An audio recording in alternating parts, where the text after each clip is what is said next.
A Petrobras está fazendo 70 anos, com muita inovação e tecnologia. E produzindo hoje com energia para construir o amanhã. Porque quando a nossa energia vai para o seu dia a dia, pensar no futuro vira compromisso. Inovando com produtos mais sustentáveis e ajudando a cuidar das florestas, abrindo novas fronteiras para uma transição energética justa. Com respeito às pessoas e ao planeta. Petrobras, 70 anos. O Brasil é a nossa energia. Brasil, União e Reconstrução. Existe um ditado que diz: se quer ir longe, vá acompanhado. Então vamos juntos, engenheiros, agrônomos, profissionais de geociência e tecnólogos. Juntos para a terra dos ritmos, dos sabores e da alegria. Bem-vindos a Salvador, a casa da Soiá em 2024. E nada combina mais com a área tecnológica do que estar na terra de um povo que é pioneiro em tudo que faz e que continua a inovar diante de todas as mudanças do mundo. Aqui, os novos horizontes da nossa profissão vão estar em pauta e você está convidado a se tornar um dos agentes da mudança. Quando transformamos a educação, a tecnologia e a inovação, criamos um futuro sustentável. Participe da Semana Oficial da Engenharia e da Agronomia.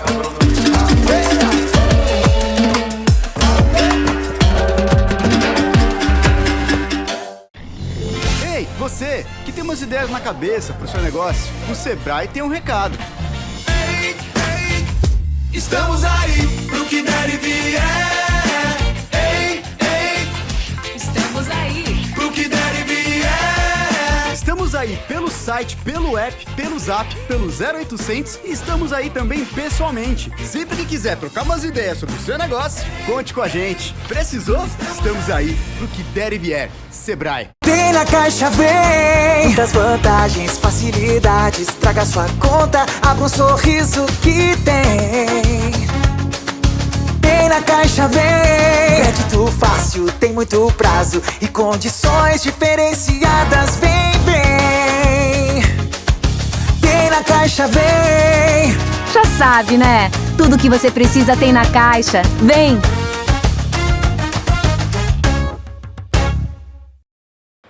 Senhoras e senhores, boa tarde. Sejam todos bem-vindos à MEC Show e ao painel Grandes Indústrias Capixabas e as Perspectivas para os Fornecedores.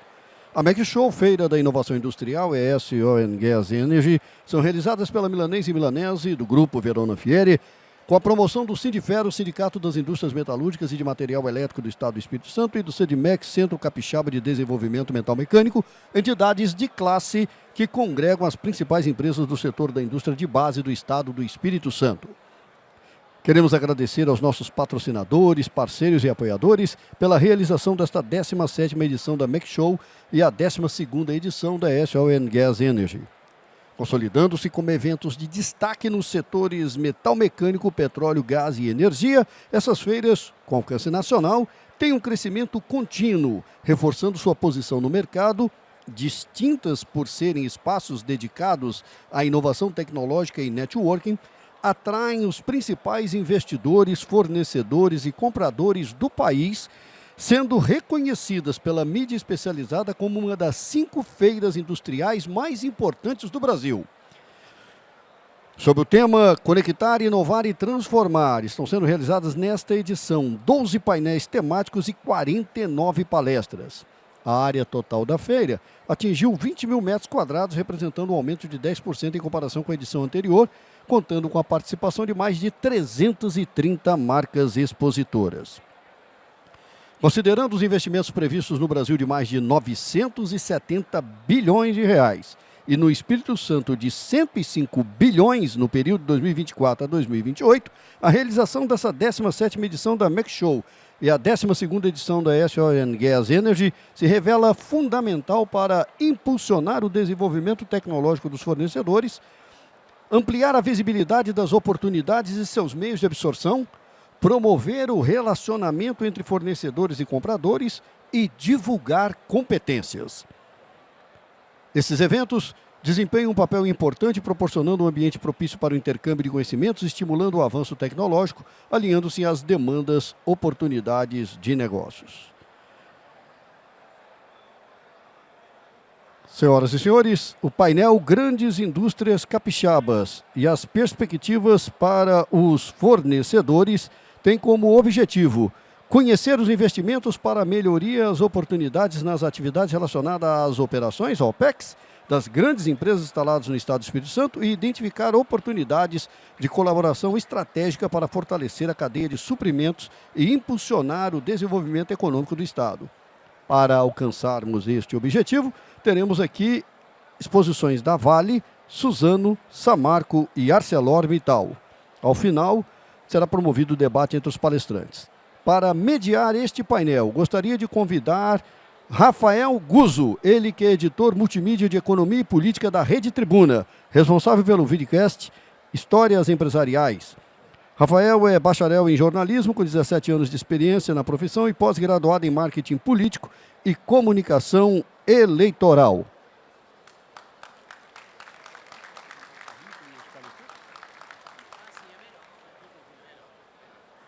Com a permissão aqui do Rafael, já dou sequência, convidando todos os nossos palestrantes para que venham conosco compor aqui essa frente para os debates. Convido o senhor Fernando Lopes Alcântara, que atualmente ocupa a posição de diretor de suprimentos para os corredores Sul e Sudeste e usinas de pelotização na Vale.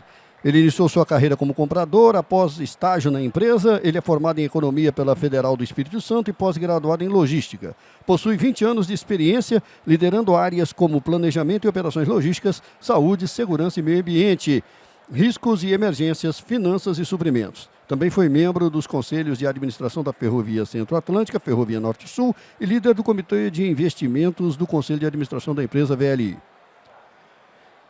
Convido ainda o senhor Breno Frigini Mai, MBA em Gestão Estratégica e Sustentável de Negócios, especialista em Química Industrial, engenheiro químico com 18 anos no segmento de celulose.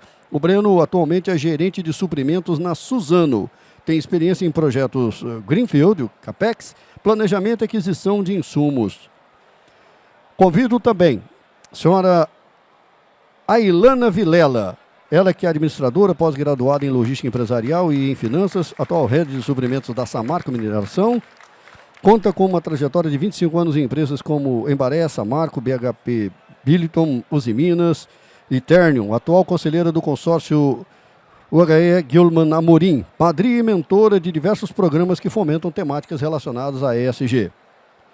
Também irá compor esse painel Matheus de Menezes Costa. Matheus é engenheiro de formação com 16 anos de experiência no grupo ArcelorMittal, dos quais 14 na área de suprimentos, com atuação em diversas categorias de compras, atuação com abrangência nacional, buscando alavancar sinergias e parcerias estratégicas nas aquisições para todas as unidades industriais do grupo ArcelorMittal no Brasil. É o atual gerente-geral de suprimentos da ArcelorMittal. Estando todos devidamente apresentados, peço por gentileza que ocupem seus lugares. Agradecendo a todos por aceitarem o convite e dividirem conosco experiências sobre o tema. E Rafael Guzzo, por favor, guie-nos acerca das exposições e na sequência do debate entre nossos palestrantes. Bom, boa tarde a todos. Queria começar aqui dizendo o seguinte: eu vim aqui com o jornal impresso, né? A edição do jornal impresso de A Tribuna, né? Que segue aqui viva e influente, tá? A imprensa presente aqui. E gostaria de falar aqui um pouquinho sobre indústria de base e também jornalismo, para introduzir a minha participação aqui neste painel. Mas antes eu quero agradecer aqui a Milanese pelo convite para participar deste sucesso que é a MEC Show. E estender meu muito obrigado a todos os presentes e aos que fazem parte da indústria de base capixaba. E deixo aqui minha forte expressão de gratidão ao Durval Vieira de Freitas. Obrigado, Durval. Para quem não sabe, eu sou editor de economia da Rede Tribuna há mais de 7 anos. Antes, fui por quase 8 anos autor da coluna Dia a Dia. Era a coluna de economia do jornal A Tribuna. Nessa época, eu ligava quase todo dia para o Durval. Eu perturbava a paz dele, de verdade. E perturbava também outros que estão aqui, como Antônio, Rusdelon, desculpa se eu não estou vendo mais alguns, mas fazia parte da minha rotina. Bom, Quando eu comecei, nem sempre eu entendia o que eu estava escrevendo, mas eu contava com a paciência dessas pessoas, a quem deixo aqui meu agradecimento. Hoje o mundo mudou, o jornalismo é mais amplo, mais diverso, com várias vozes, muitos meios e frentes. Mas permanece a tradição. É preciso ser sério, não se pode enveredar pelo caminho do pitoresco e dos factoides, perder o rumo dos fatos reais. Hoje, nós da Rede Tribuna aliamos a tradição do jornal impresso e a agilidade dos meios digitais. Como eu disse, o impresso segue vivo e influente. Bem, além de cuidar das edições de economia e política da Rede Tribuna, também tem um quadro de videocast chamado Histórias Empresariais.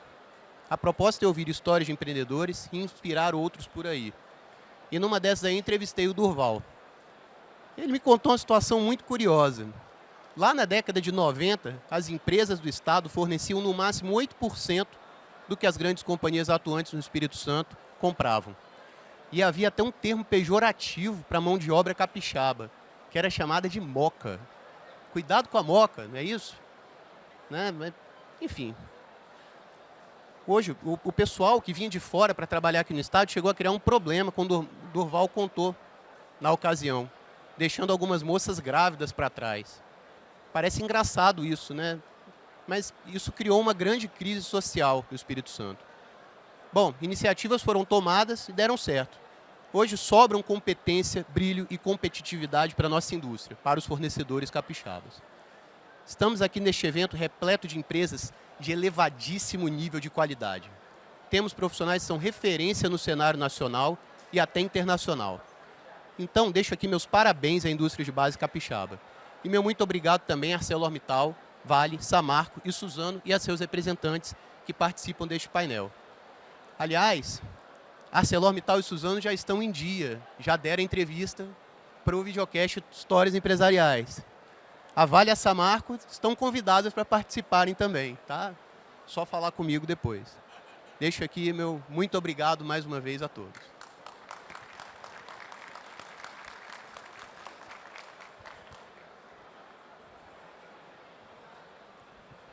Não está aqui o mestre de cerimônias, né? Então, isso, ok. Vou passar então aqui a palavra ao Fernando. Pode ser, Fernando? Para ele começar aqui explanando sobre a apresentação aqui da Vale. Obrigado, Rafael. Tem que ter orgulho, né, Durval? Obrigado, Durval, Falcão, obrigado a todos vocês. Muito feliz de estar aqui.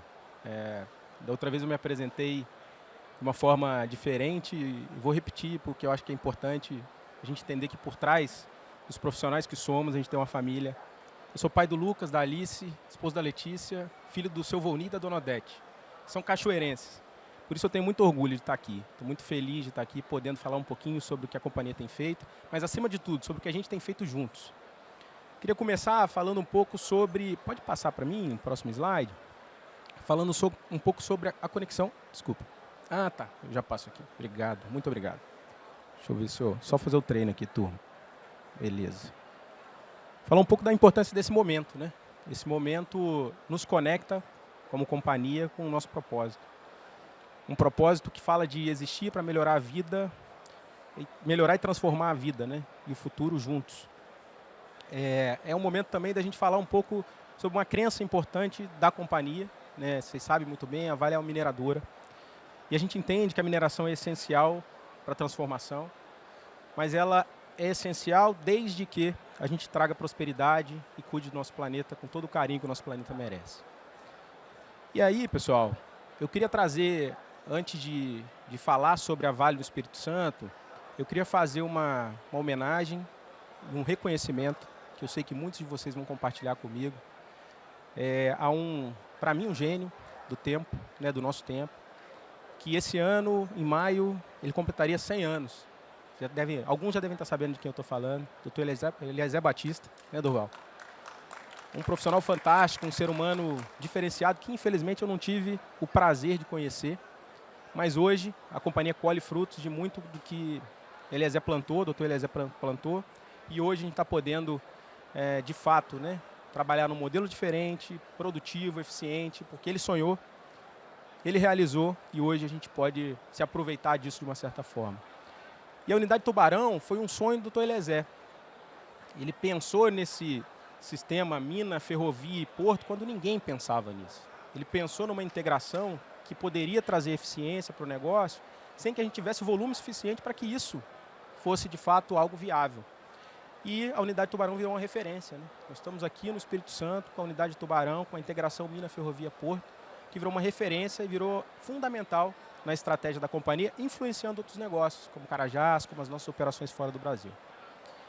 Trazer alguns números importantes, né, números relevantes da companhia, mas construídos junto com muitos de vocês. 4,5 bilhões em compras, você trouxe bem, Rafael. Esse número era um número ínfimo quando você trouxe o seu relato, né? Hoje nós estamos falando de 4,5 bilhões em compras locais que a companhia faz. Queria destacar outro número importante, 109 milhões em investimentos sociais. Muitos dos que estão aqui já atuam com a gente no projeto Partilhar, que é magnífico, é brilhante. E a gente juntos já está conseguindo propiciar o desenvolvimento, não só de maneira indireta, com geração de empregos, que a gente sempre falou, gerando emprego, gerando renda. Não é só disso que a gente está tratando, né? Está tratando de fato de fazer investimentos nas comunidades em que a gente atua. E mais um dado importante, né? 9 bilhões de desembolso total de custeio e investimento. Desses 9 bilhões de desembolso, eu queria trazer 2 exemplos importantes. Primeiro exemplo, que eu sei que alguns de vocês participaram da palestra falando um pouquinho de obras, perspectivas de grandes projetos, né? É o exemplo do Briquete. O Briquete é um motivo de muito orgulho para a gente na companhia, porque é um desenvolvimento brasileiro, feito dentro da Vale por profissionais que se dedicaram a trazer uma revolução na indústria. O Briquete é uma revolução na indústria de mineração e siderurgia. Ele pode trazer como potencial uma redução de 10% de emissão de gases, né, de emissão de gás carbônico, um investimento feito de 1,2 bilhões e uma geração de empregos da ordem de 2,3 mil empregos, e que para a gente é motivo de muito orgulho, mas também de muito aprendizado. A gente está num processo de início de operação, de ramp-up de operação, e temos aí ampliações previstas para uma segunda planta. Um outro ponto super importante, que a gente sempre faz questão de falar, é o nosso plano diretor ambiental. Compromisso firmado, né, no nosso TAC, desde 2018. E não só do Briquete, mas também do plano diretor, tem vários de vocês que participam ativamente com a gente. Só seria possível fazer esses 4,7 bilhões de investimento, 3 bilhões de contratos assinados e mais de 3 mil empregos gerados, 23 e 24, com a participação de vocês, com a atuação conjunta, com a busca de soluções. E é um motivo de orgulho para a gente, porque aqui é uma licença social. A gente não sempre falou, né, Durval, dos nossos tempos aí de licença ambiental, de licença operacional. A gente precisa trabalhar diuturnamente, incansavelmente, para ter uma licença social. A gente não pode trazer impactos para a comunidade e achar que porque a gente está gerando valor, isso é suficiente. E aí, Fernando, o que tem para frente, né? O que nós estamos visualizando de projetos ou de investimentos importantes? Eu trouxe aqui alguns exemplos para brilhar o olho de vocês, parceiros, né? Alguns deles com alta maturidade, a maior parte dos que estão aqui, substituição de máquinas de pátio, nova rede de água potável, a gente tem adequação de usinas, algumas ações de adequação de precipitadores que tem tudo a ver com o plano diretor ambiental que eu trouxe. E aí a gente está falando de um desembolso da ordem de 1,6 bi e da geração de em torno de 1.000 postos de trabalho até 2027. De 24, começando esse ano com alguns desses projetos, até 2027. Me aprofundando um pouquinho no tema da nossa conversa aqui, né? Nós estamos falando de grandes indústrias capixabas e perspectivas para os fornecedores. Eu queria trazer primeiro a nossa ambição. A nossa ambição é geração de valor para a cadeia de fornecimento. Mas não única e exclusivamente a geração de valor, né? A geração de valor é o resultado final. Como a gente faz isso? Baseado em 3 pilares super importantes para a gente, super caros para a gente. Preservação ambiental, e aí a gente falou um pouco do projeto Briquete, da gente ter destinação sustentável, da gente ter projetos de redução de emissão, do desenvolvimento social, trabalhar ou partilhar, de que maneira que a gente pode impactar além da geração de empregos, além da geração de renda, do desenvolvimento econômico também. Projetos de compras locais, a gente falou um pouco sobre o quanto tem avançado esse tema, com a parceria da Findes, com a parceria Prodifor. E no fim a gente busca gerar valor, mas que esse como, preservando o meio ambiente, promovendo o desenvolvimento social e desenvolvimento econômico, ele seja bem feito. Bom, e como é que a gente tem feito isso, né? Como que a companhia, como que a Vale tem atuado nesse sentido? A gente se baseia em 4 direcionadores estratégicos importantes. nossos valores, comportamento-chave, nossas alavancas e ambições. Mas nosso propósito principal é desenvolver o mercado local, a partir de ações de geração de valor, a partir de ações conjuntas, de parcerias estabelecidas e fazendo uma conexão com o nosso ISD, né, com o S do ISD do social. 3 pilares importantes: mapear a oferta local, cadastrar os fornecedores locais, estimular esse cadastro cada vez mais e também potencializar a participação nas cotações. São 4 vetores principais em que a gente tem atuado: periodicidade, né, nossos encontros mensais, FINDS, Prodifor, a gente tem estado muito junto, mais do que no passado. A aproximação gera confiança, a aproximação gera solução, a aproximação gera a possibilidade de encarar os problemas de frente juntos. As visitas, né, a gente tem periodicamente feito visitas, estou vendo o Rusdelon aqui, tivemos juntos na Terem há algum tempo atrás, mas temos outras visitas que têm acontecido para avaliar a capacidade, identificar oportunidades, estimular novos tipos de demandas. Os encontros de negócio, a aproximação do nosso time de compras com os potenciais fornecedores, potenciais parceiros e também as capacitações. Não só capacitações básicas do sistema, das nossas cotações no portal, mas também o desenvolvimento em geral, através de conhecimento, compartilhamento de boas práticas, etc. Bom, esse é o nosso time. Como é que a gente faz isso, né? Na verdade, assim, quem faz isso acontecer é esse time que está aqui.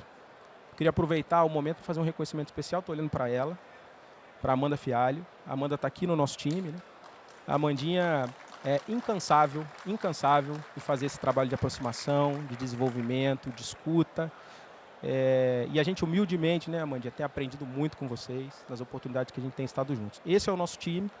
Nós temos atuação no Sul, no Sudeste, nós temos atuação do Norte. Nosso querido Elbert, né, Durval, foi exportado para Carajás, está fazendo um belo trabalho lá de aproximação. Durval, inclusive, tem sido consultor nosso, né, Durval? De vez em quando você me liga para a gente conversar sobre. E a ideia aqui, de fato, é que a gente tenha um time dedicado. A gente, recentemente, né, até para que a Amandinha possa focar no Espírito Santo, a gente tem também uma profissional de alta capacidade, de alto gabarito, atuando em Minas Gerais. Bom, falar um pouquinho dos números e os desafios 24 para eu finalizar a minha fala.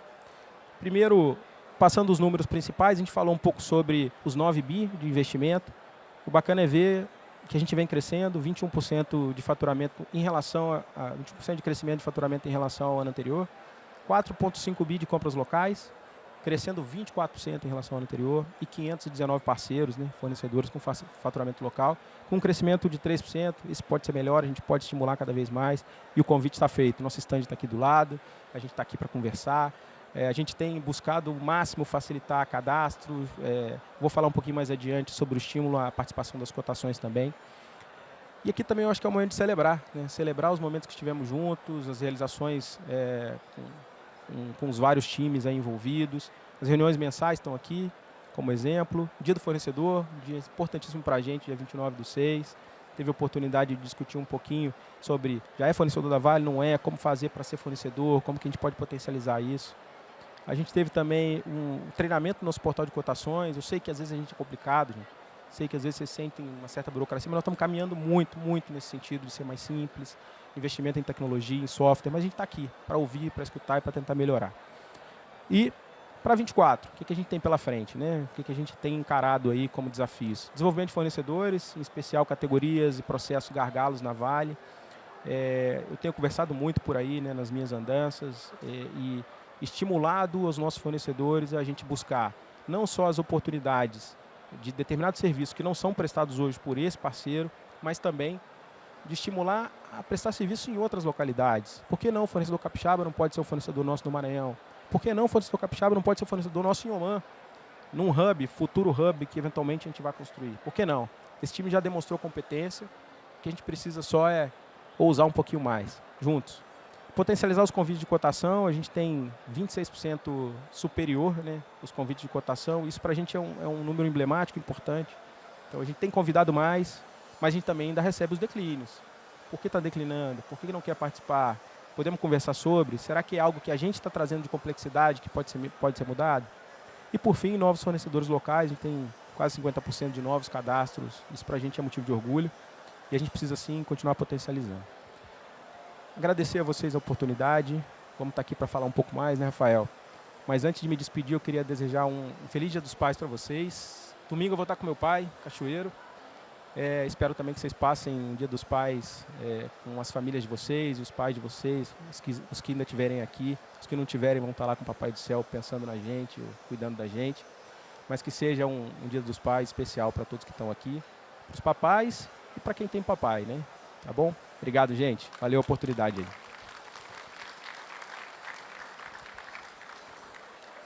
Obrigado, Fernando. Passar aqui a palavra ao Breno Frigini, gerente de suprimentos da Suzano.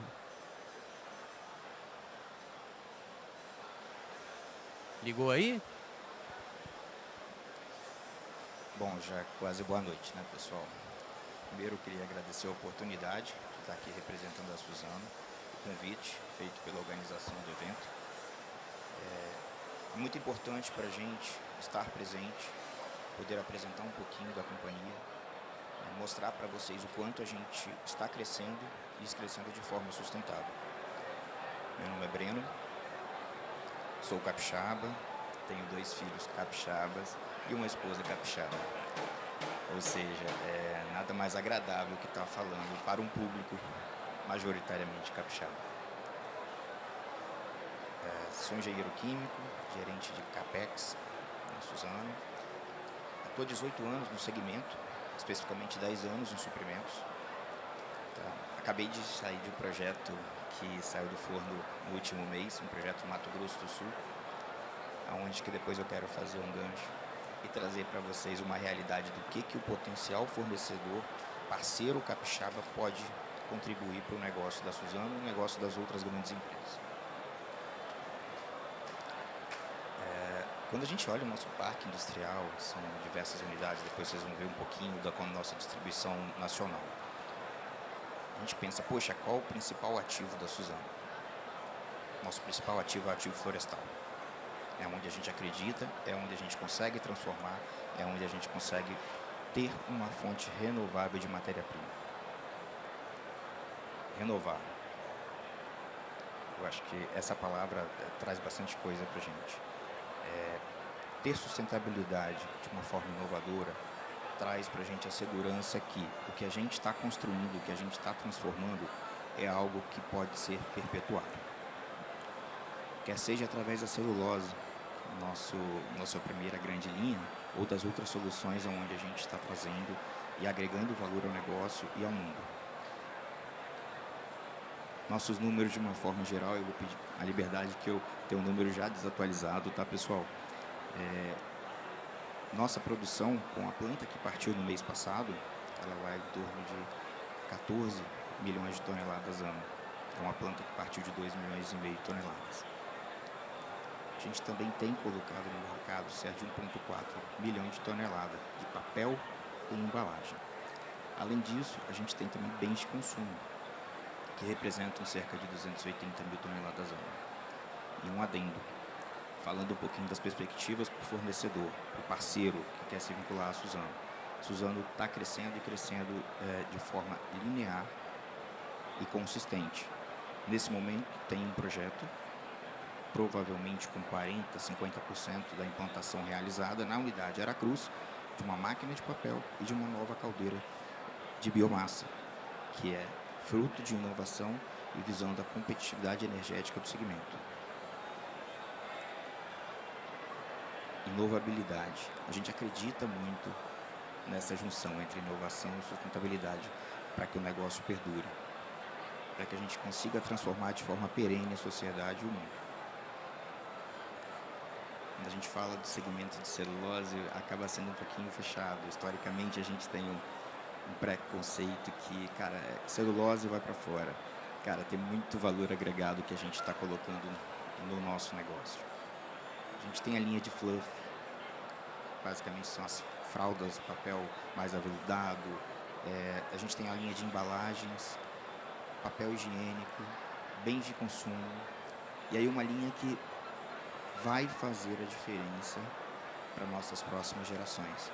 Quando a gente fala de bioóleo, lignino e celulose microfibrilada, a gente está falando de reduzir a utilização de combustíveis fósseis ou seus derivados. A gente acredita nisso e isso já é fruto da inovação da Suzano.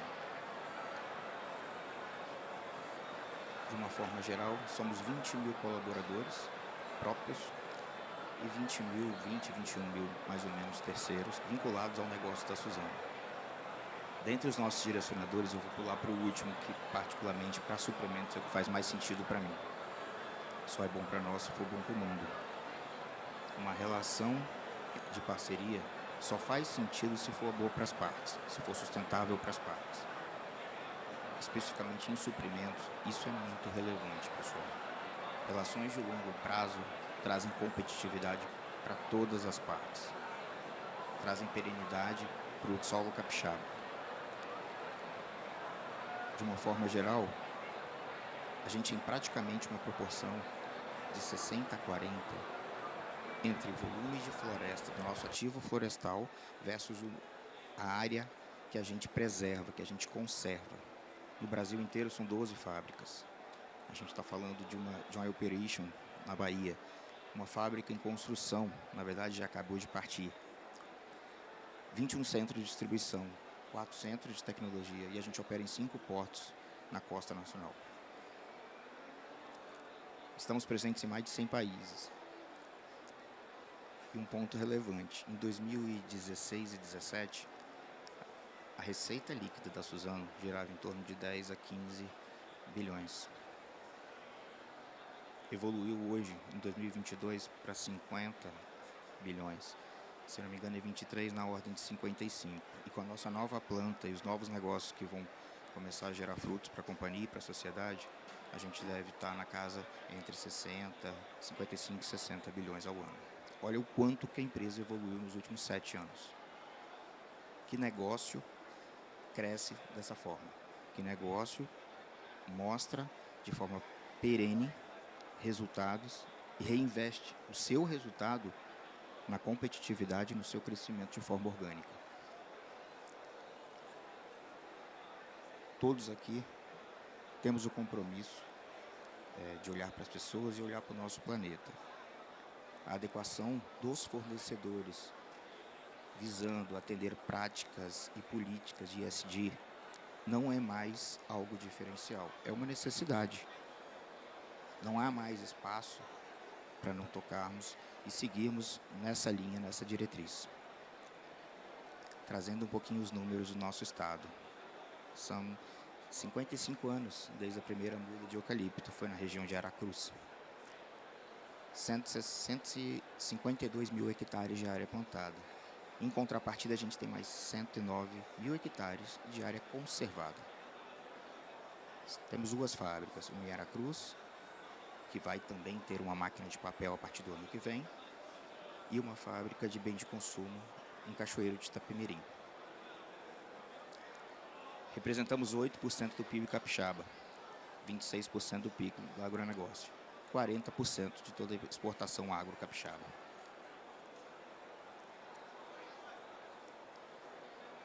E aqui eu acho que é o slide que traz mais atenção, né? Pro potencial que a empresa pode ter em solo capixaba, mas também pode ser externalizado, como comentado pelo Fernando. A planta Suzano, as plantas, na verdade, do Espírito Santo, podem e são porta de entrada para algo muito maior. Temos 12 unidades produtivas em todo o Brasil. Quando a gente olha os nossos últimos números, 21, 22, 23, as compras locais em território representam cerca de 65% de todo o expende anual da Suzano para a OPEX. De 3 bi, 65% fica alocado em solo capixaba. Isso representa um quadro de 2.500 fornecedores ativos e que faturam para a Suzano cerca de 1.000 a 1.200 fornecedores. Isso de forma perene, pessoal. Quando a gente olha o histórico, não é um ano e depois a gente tem uma distorção muito grande. Isso é perene, isso é contínuo. Para terem uma ideia dos nossos números, 49% do desembolso das unidades que representam o solo capixaba são OPEX, sendo que 9% materiais e 91% serviços. olha o potencial que existe dentro de um parque de fornecedores estritamente capixaba. Ainda a gente tem pouco. 65%, do meu ponto de vista, ainda é pouco. Dá para melhorar, dá para aumentar isso muito, de forma bem significativa.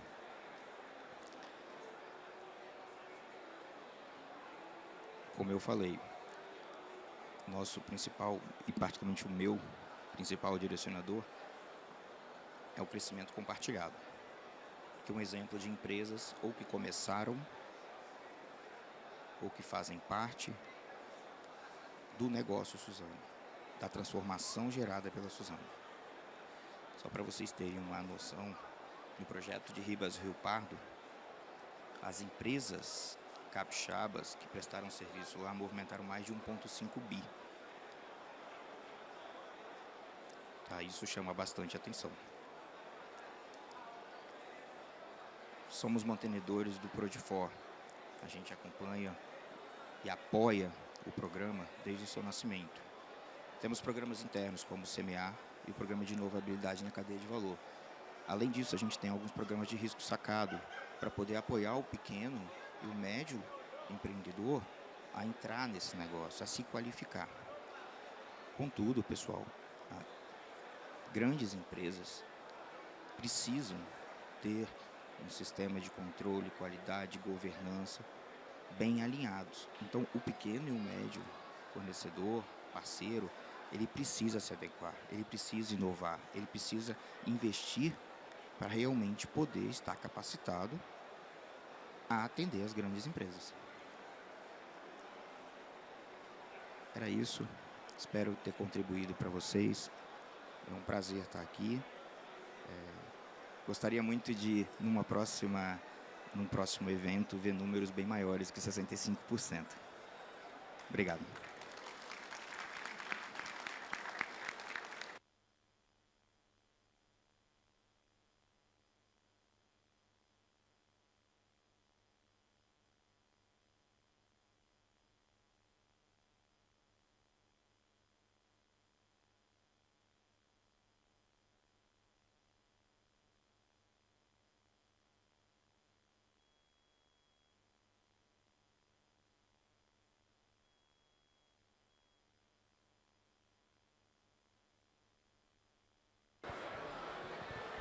Alô? Pronto.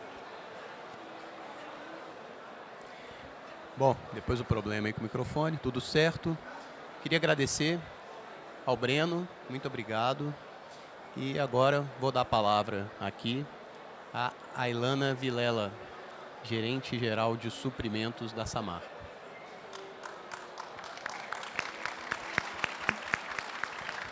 Boa tarde.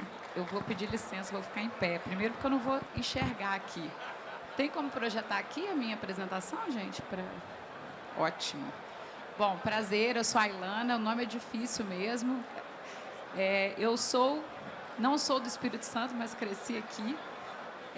E hoje eu vim falar um pouquinho sobre a Samarco. Esse ano a gente completa 47 anos de história. E a McShow está falando sobre inovação. Eu costumo contar a história da Samarco falando que a gente começou como um projeto já de uma forma muito inovadora. Nós começamos lá 46 anos atrás, extraindo minério de baixíssimo teor, transportando por mineroduto de Minas Gerais até o Espírito Santo e transformando em pelota para exportar através do seu próprio porto. Isso há 47 anos atrás é algo realmente muito inovador. E os nossos minerodutos têm mais ou menos 400 quilômetros. Então, vocês têm aí a ordem de grandeza. Nós temos 3 minerodutos, de Minas até o Espírito Santo. A nossa planta ela tem capacidade para 30 milhões de toneladas de pelotas e minério fino. E nós ficamos 5 anos parados, né, e retomamos as atividades em dezembro de 2020. E desde a retomada, a gente retomou sua parte de uma forma gradual, né? Começamos com 26% e hoje estamos operando a 30% da nossa capacidade instalada.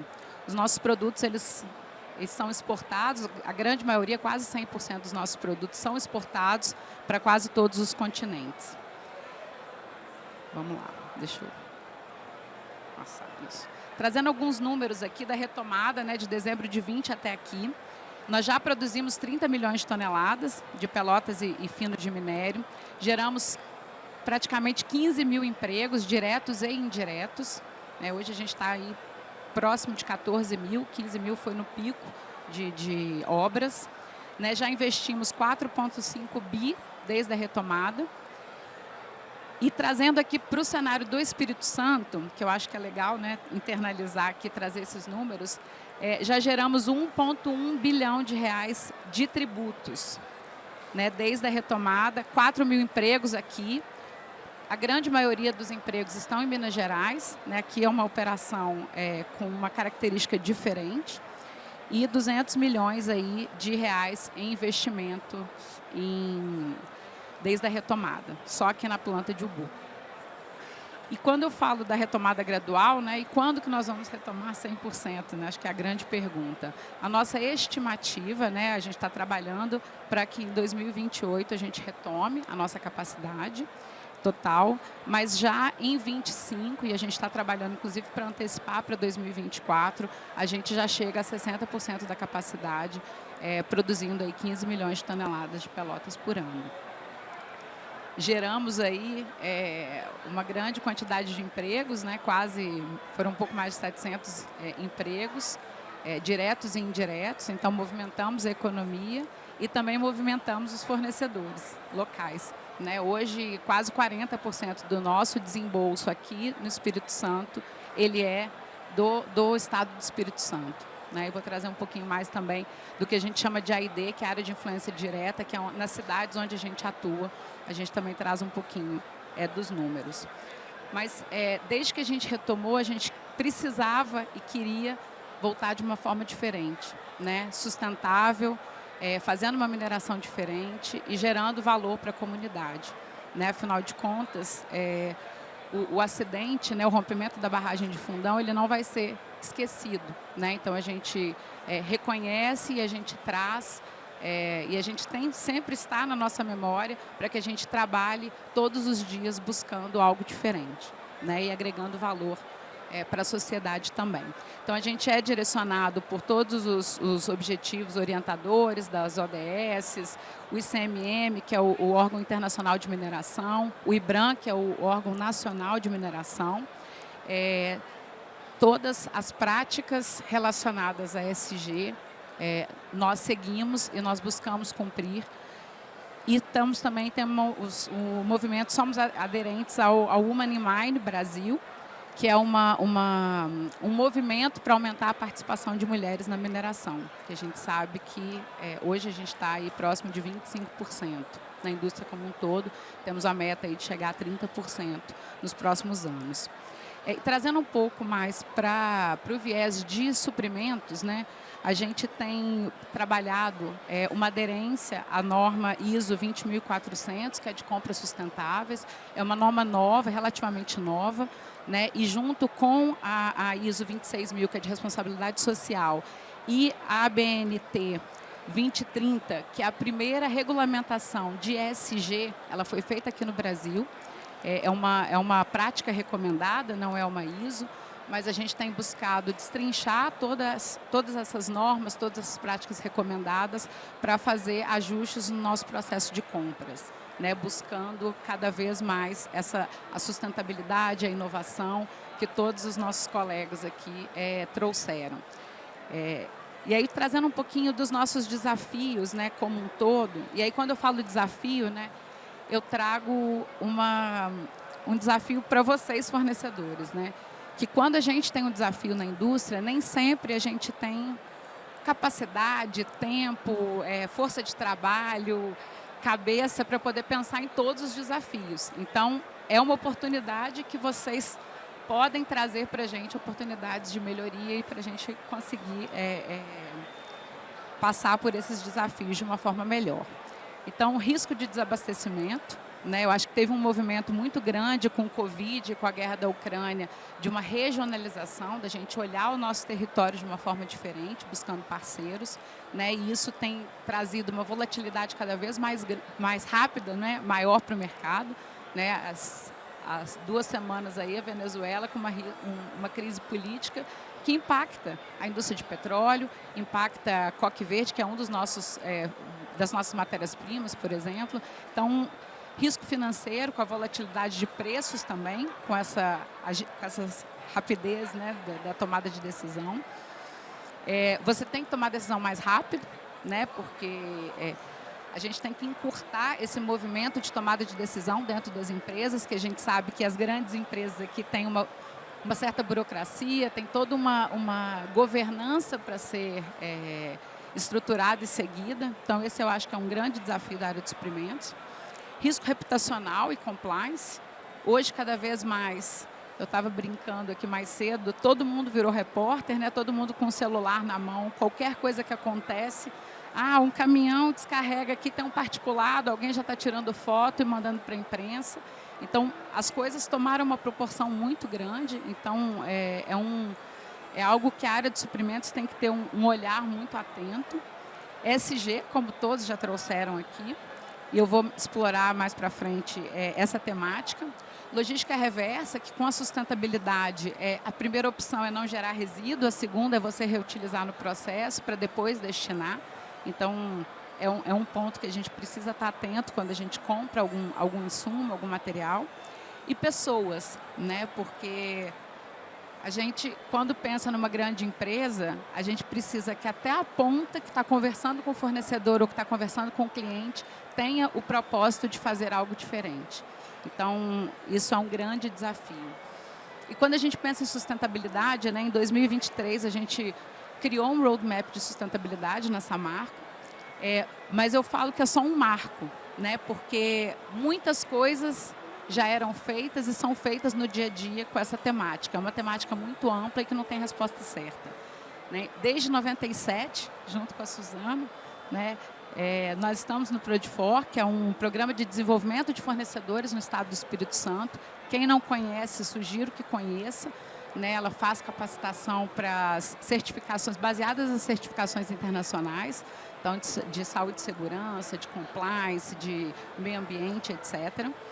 Em 2020, junto com a retomada das operações da Samarco, nós lançamos também o programa Força Local, que é um programa de desenvolvimento de empresas e pessoas nas comunidades onde a gente atua, nas cidades onde a gente atua, e também o programa de avaliação de fornecedores, que inclusive esse mês nós temos o reconhecimento do último ciclo.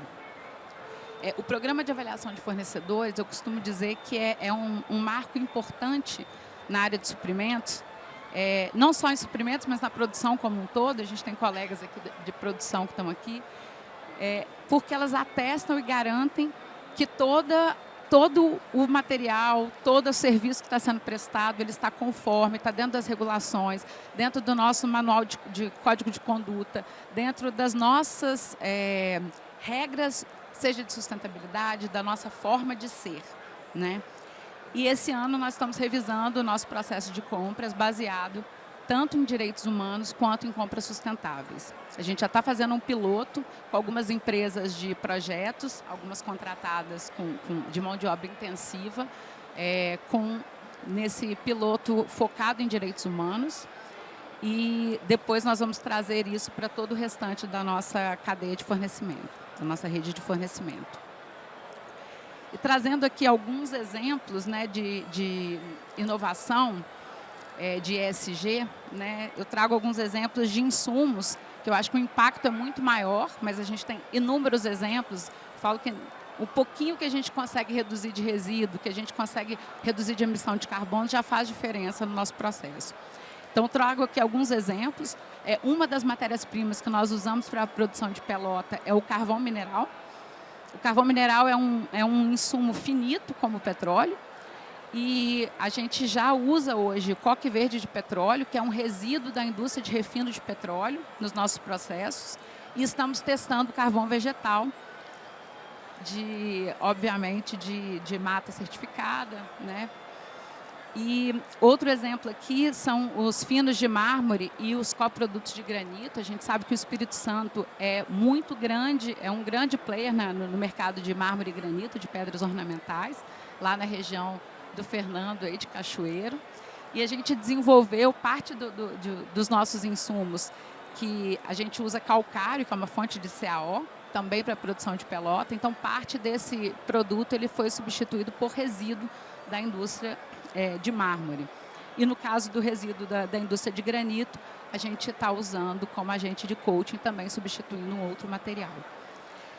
E falando um pouco de rejeito, né, a gente tem trabalhado desde 2005 com possibilidades de utilização. Acho que isso é comum para toda mineradora, né, buscar formas de reutilizar esse material, outras funcionalidades, desde pisos até móveis e etc. Porque hoje, 100% do que a gente extrai, 50% vira produto e 50% vira rejeito.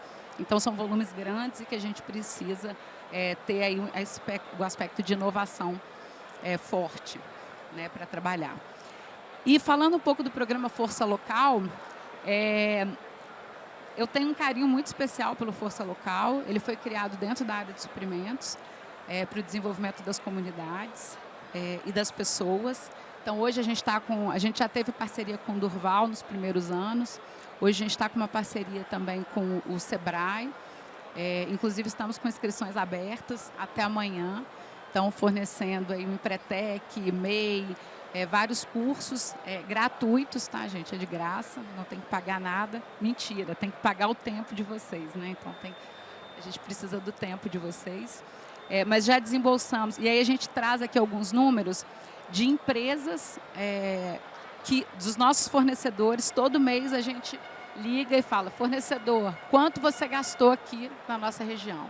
Porque a nossa ideia é realmente entender o impacto do nosso programa e o impacto desse desenvolvimento local na economia, né? Então, a gente já teve aí quase 1.000 fornecedores qualificados, né? Mais de 700 milhões desembolsados pela Samarco, pelas contratadas, desde o início do programa, e mais de 100 cursos aí de capacitação. Então, são coisas pequenas que foi criado. A gente começou de forma doméstica, dentro da área de suprimentos, e que tomou uma proporção grande e que a gente sabe que impacta as comunidades, né? Além disso, a gente faz feiras dentro da nossa usina, trazendo esses produtores locais para venda para os funcionários.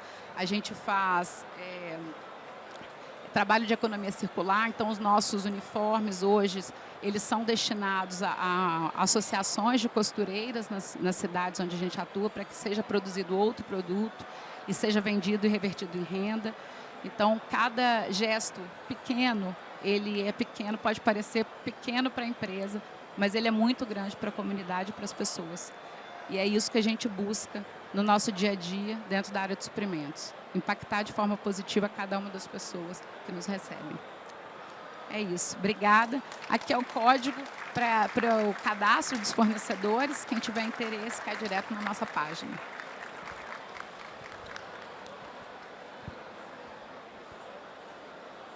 Agradecer a palestra da Ailana e passar a palavra aqui para o Matheus de Menezes Costa, gerente-geral de suprimentos da ArcelorMittal. Boa tarde. Não, também. Boa noite, gente.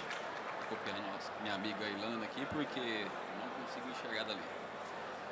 Bom, pelo meu R, vocês devem reconhecer, eu não sou capixaba, sou mineiro. Mineirinho ali na região do Triângulo Mineiro. Vim para o grupo ArcelorMittal já tem 17 anos praticamente, só que desde o começo com muita interação e sempre atuando aqui dentro da unidade da ArcelorMittal Tubarão. Então tem um apreço gigantesco e uma carreira extensa aqui dentro que faz ter uma correlação muito próxima e quase umbilical aqui com a nossa usina aqui. Falando em grupo ArcelorMittal, eu falei que eu tenho 17 anos de casa aqui e é praticamente o mesmo tempo onde o grupo com o nome ArcelorMittal tem origem, então nós estamos fazendo aí 18 anos durante esse período, mas como história da siderurgia aqui no Brasil, nós estamos falando de mais de 100 anos que nós temos aqui, com presenças aqui de operações em mais de 60 países. Historicamente, o grupo ArcelorMittal ele tinha uma presença muito forte na Europa, e isso vem mudando um pouco esse footprint, então trazendo em números macro. Hoje a gente tem em torno de 47% de operações a nível Europa, 38% a nível América e em outras operações. O que eu queria trazer com isso aqui? cada vez mais Américas, principalmente, tem ganhado uma relevância muito grande dentro do grupo ArcelorMittal. Isso a gente vai ver em números mais adiante, tá? Trazendo aqui, nós já fomos até no passado muito reconhecidos como sendo a maior empresa produtora de aço do mundo. Hoje nós não somos mais esse grupo, o que não muda e que está muito alinhado ao nosso propósito de trazer aços inteligentes para pessoas e planetas. Além de ser o maior produtor, o que não nos traria todo esse orgulho, é sim estarmos à frente dessa indústria do ponto de vista de buscar inovação, do ponto de vista do desafio da descarbonização e principalmente no quesito segurança e aspecto ambiental, que nós vamos trazer isso aqui mais adiante, tá? Falando aqui na ArcelorMittal Brasil, e vamos trazendo isso um pouco mais para o nosso número, que nós estamos falando em torno de 18 mil empregados, esses números acabam oscilando um pouco mais, dependendo aqui do momento. Hoje, em capacidade produtiva, nós estamos falando em 15,5 milhões de toneladas de aço. E isso aqui, a ArcelorMittal Brasil, são duas grandes empresas, dois grandes segmentos que nós nos dividimos. Aços planos e aços longos, em cima desses 15,5 milhões. E temos também a parte toda de produção de minério de ferro, que a gente também, tanto para atender nosso processo produtivo, como também de venda no mercado. Trazendo um pouquinho mais para a nossa realidade aqui do estado do Espírito Santo, então eu entro no segmento de aços planos. Aços planos aqui, nós temos a nossa maior operação dentro do estado do Espírito Santo, que é a ArcelorMittal Tubarão, que fica aqui no município entre Serra e Vitória, existe uma separação interna, onde a gente tem a maior produção de capacidade produtiva, na verdade, em 7,5 milhões de toneladas. Nós temos agora a mais recente adquirida, que foi a ArcelorMittal IPCEM, está no grupo há um ano e meio mais ou menos, desde março do ano passado, com mais 3 milhões de toneladas de capacidade produtiva. E nós temos também as operações em São Francisco do Sul, que é mais conhecido como ArcelorMittal Vega, onde a gente faz toda a parte de laminação, fluido e galvanização. E temos também a operação ArcelorMittal Contagem, que junto com as nossas joint ventures entram agregando valor ao nosso produto para solucionar e trazer valor para a nossa cadeia de clientes nesse sentido. Falando em clientes, aí entra em todos os segmentos onde a gente mais atua, olhando não só aços planos como aços longos, como a gente muitas vezes, aços planos, basicamente nós estamos falando de indústria automobilística, indústria de eletrodomésticos, construção civil, naval. A hora que eu entro em aços longos também, muito forte na construção civil, energia, agronegócio, então isso aqui é um pouco onde a gente consegue atuar com essa linha de produtos que nós temos aqui dentro atualmente. E aí, descendo um pouco mais e chegando exatamente no intuito desse público que nós estamos aqui conversando, como é que a ArcelorMittal aqui dentro do Espírito Santo? Sem dúvida nenhuma, por ser a maior indústria ou o maior parque produtivo que nós temos, nossos números sim são muito relevantes aqui para a operação. Hoje nós temos, talvez o principal vetor muito associado, que alguém comentou do TAC, nós temos um TCA, que exatamente está alinhado muito com a proposta ambiental e a licença da sociedade para a gente operar. Não adianta nada a gente tentar fazer uma operação segura, fazer uma operação competitiva se ela não estiver alinhada aos princípios ESG. Então, o nosso projeto internamente, que a gente chama de Programa Evoluir, ele está finalizando esse ciclo agora, em 2024, onde nós investimos 1,9 bilhões em projetos de toda a magnitude ambiental, para a gente atender os requisitos e conseguir manter os níveis de operação dentro dos requisitos ambientais exigidos e necessários para essa operação rodar. Não passando todos os números, nós, na mesma ordem de grandeza, nós também representamos 13% do PIB capixaba, que é um número extremamente relevante, assim como os demais colegas. Dentro desses materiais e dos investimentos que nós fizemos, e aí não específico dos investimentos somente do Programa Evoluir, esse aqui trazendo de números de 2022, 2023 teve algum processo, em torno de 3 bilhões de reais foram compras, muito foco, tá? Em materiais e serviços no Espírito Santo, tá? Isso aqui, 80% desses contratos isso representa, nessa magnitude de materiais e serviços, 80% do nosso expediente está voltado para as empresas do Espírito Santo, quando eu olho esses dois nichos de categorias dentro da nossa unidade. E aí, como é que isso conversou, como é que é esse desembolso, e aí começa a gente também trazer um pouco de números de investimentos e aonde a gente entra com todo o desafio que a gente tem interno e dependendo muito dessa cadeia nossa de fornecedores, de vocês que estão aqui conosco. Esse aqui são um pouco dos processos que acabaram de ser concluídos, então assim, de certa relevância, muitos de vocês também foram envolvidos. Nós estamos falando em 2023, nós tivemos 1,9 bilhão de reais em investimentos também concluídos aqui dentro da planta do Espírito Santo. Por acaso conversa com o número do Evoluir, mas não é só do programa Evoluir. Daqui isso aqui é um pouco dos números que assim, passaram por toda a parte de ampliação dos controles ambientais das torres de apagamento, reformas de caldeiras que nós tivemos, melhorias de despoeiramento na parte ambiental que nós tivemos, reforma do gasômetro, do gás de alto fogo, todos esses processos que nós fizemos. Em torno de 2.000 pessoas contratadas aqui dentro, exatamente, para fazer e com grande participação da empresa do Espírito Santo. Tanto é que dessas 48 empresas contratadas com a maior parte desse CAPEX, 23 são grupos exatamente aqui dentro do estado do Espírito Santo. E nós temos também quais são os grandes projetos que estão em andamento. Esses sim, já são projetos aprovados, estão dentro do pipeline e que de certa forma conversam com essa necessidade das empresas capixabas estarem trabalhando conosco. Alguns já estão em andamento, como por exemplo a dessulfuração de gás de coqueria, já está aqui adiante, já está acontecendo, a parte da contratação dos pacotes já está em andamento. Fogo panela, que a gente tem um projeto já, vamos falar, um sonho antigo, que a gente tanto idealizava em colocar um forno panela para melhorar a qualidade do nosso aço combustível aqui e agregar valor ainda mais. Nós fizemos a aprovação desse processo, logo estaremos no mercado fazendo a aquisição dos pacotes dessas empresas e essencial, principalmente na parte de materiais e montagem, a participação das empresas capixabas. E aqui nós temos alguns outros também, não vou passar por todos, renovação de ponte rolante, de exploramento, de corpo de cearia. Mas o que eu quero trazer aqui também? Para esse direcionador, para esses projetos que estão em andamento e os projetos futuros aí, que podem vir e estão vindo em discussão, quais que são os desafios e oportunidades que nós temos na mesa? Primeiramente, confiabilidade e estabilidade operacional. Não adianta a gente pensar em novos investimentos, não adianta a gente pensar em crescimento, não adianta a gente pensar em como nós vamos fazer inovação se a gente não tiver estabilidade operacional e confiabilidade no nosso processo. E aí isso passa por todas as partes, tanto nossa equipe operacional e sem dúvida nenhuma na equipe dos nossos terceiros e nossa cadeia de fornecimento.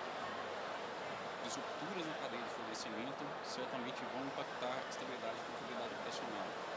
Impactos de segurança que acontecem com os nossos empregados e com os nossos terceiros vão impactar também esses quesitos. E é isso também associado à questão de sustentabilidade e meio ambiente. Não adianta a gente pensar em futuro crescimento se a gente não tiver muito bem pautado nos quesitos ambientais, os desafios que nós temos hoje e que é uma pauta urgente de nós avançarmos e elevarmos ainda mais esse quesito ambiental de agora em diante.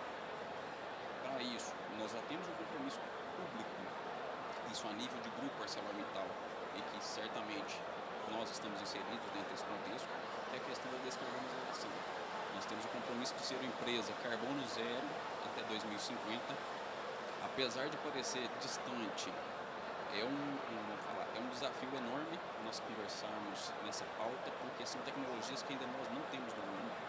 São tecnologias que estão em desenvolvimento, estão em processo de maturação e, sem dúvida nenhuma, essa curva de aprendizagem ainda vai demandar muito esforço do nosso lado e muito ouvido desse mercado fornecedor que também vai nos ajudar nessa solução.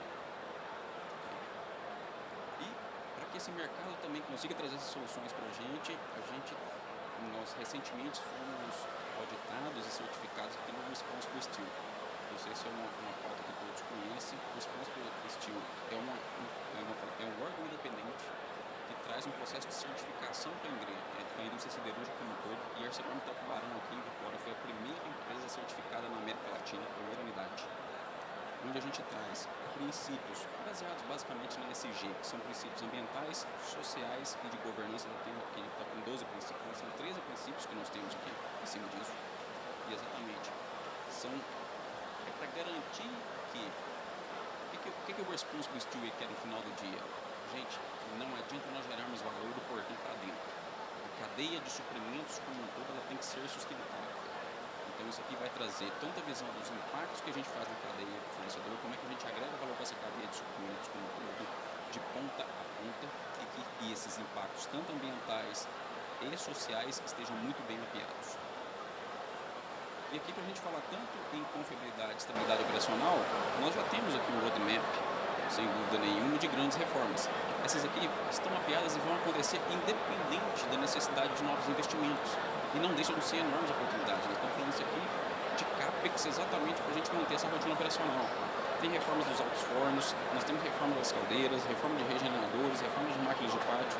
Todas aqui são reformas que nós estamos falando que provavelmente nos próximos 3, 5 anos, normalmente nós vamos entrar no mercado e nós não estamos falando em aumento de capacidade produtiva. E aí entra a discussão também, que é sempre, a gente fala em mundo de ArcelorMittal, e hoje sendo o maior grupo siderúrgico no Brasil, com 42% da produção sendo a capacidade do grupo, como é que nós vamos crescer e aonde nós vamos crescer? E quais são os desafios? Primeiro, nós precisamos ter um ambiente muito voltado para resultado. Por que eu falo ambiente e resultado? Não adianta nós termos portando para dentro uma discussão de competitividade, nós temos uma cadeia de suprimentos que nos suporte, se eu não tenho um ambiente, uma licença para operar da sociedade. A sociedade tem que ver valor no que a gente agrega e ela tem que dar essa licença para a gente operar nas cidades e nos locais onde nós estamos.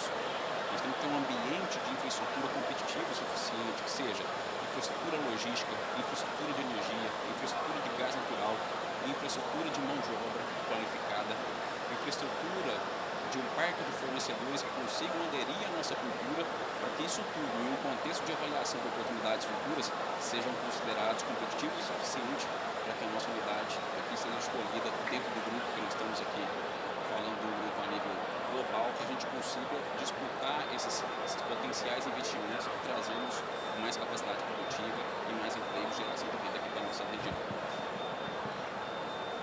Como é que a gente faz para absorver isso aqui tudo a nível global, a nível nacional, na verdade? Nós temos uma diretoria de suprimentos que ela abarca não somente as necessidades da unidade da ArcelorMittal Tubarão, mas de todas as usinas que nós colocamos aqui. E para fazer esse processo como todo funcionar de uma forma ágil, atendendo todos esses requisitos, nós temos alguns pilares estratégicos. Primeiramente, nós temos que ter uma cadeia de suprimentos sustentável. Não adianta nada a gente falar em resultados a curto prazo se eu não conseguir garantir no longo prazo que esses fornecedores sejam parceiros, que estejam ali nos momentos de benesse, mas que também nos momentos de crise estejam próximos de nós. Não podemos só pensar no curto prazo. E para a gente conseguir uma organização ágil, uma aceleração digital e inteligência de mercado, sem dúvida nenhuma, nós estamos falando no mundo de digitalização, no mundo de inteligência artificial, no mundo de inteligência onde a gente consiga capturar o mais breve possível as informações, transitárias internamente numa corporação hoje de suprimentos, nós estamos falando em torno de 400 colaboradores, e tomar decisões ágeis para os desafios do contexto econômico. E cada vez mais nós estamos num mundo incerto, de economia incerta, onde qualquer notícia que acontece a nível global impacta os negócios aqui no Brasil de forma imediata. E como o mercado fornecedor, boa parte de vocês, entra em contato conosco, a maioria das vezes é via suprimentos. Suprimentos, para facilitar um pouco esse contato, nós recentemente, em 2021, nós lançamos um novo portal de fornecedores. Esse portal de fornecedores, ele facilita e muito esse ingresso para que vocês, ou que ainda não têm contato, que não conseguiram por algum viés, via computador ou via time técnico, apresentar essa empresa para você comprar. Então é um portal muito mais amigável, um portal dinâmico, onde vocês já conseguem direcionar qualquer tipo de empresa, qual segmento que eu atuo, qual é o valor que eu vou agregar, vocês já deixam os contatos, já colocam boas documentações, isso já acaba um processo interno de avaliação que facilita muito. Cada vez mais nós temos fomentado essa visão da gente aumentar o número de fornecedores nos nossos processos. Exatamente porque, gente, temos outras soluções no mercado que a gente não está conseguindo abarcar. Como que nós fazemos? Um desses caminhos é através do nosso portal, outros nossos caminhos são as reuniões dentro das organizações de desenvolvimento de fornecedores, como nós temos também participação aqui dentro do Portfólio. Então nós temos sim portas abertas e essa necessidade de alavancar e desenvolver esses novos fornecedores. E não adianta nada nós termos essa demanda interna de uma responsabilidade social, de uma responsabilidade ambiental, se a gente fala numa cadeia de suprimentos sustentável e responsável. O que eu quero trazer aqui? nível de exigência que nós temos internamente, de cobrança, de padrão, de ESG, de governança, é o mesmo nível que nós precisamos ter com nossos colaboradores. No final do dia, de ponta a ponta, nós somos responsáveis por essa cadeia. Então, trabalhar em um ambiente ético, querendo ou não, nós moramos em um país onde os efeitos da corrupção existem em todos os campos.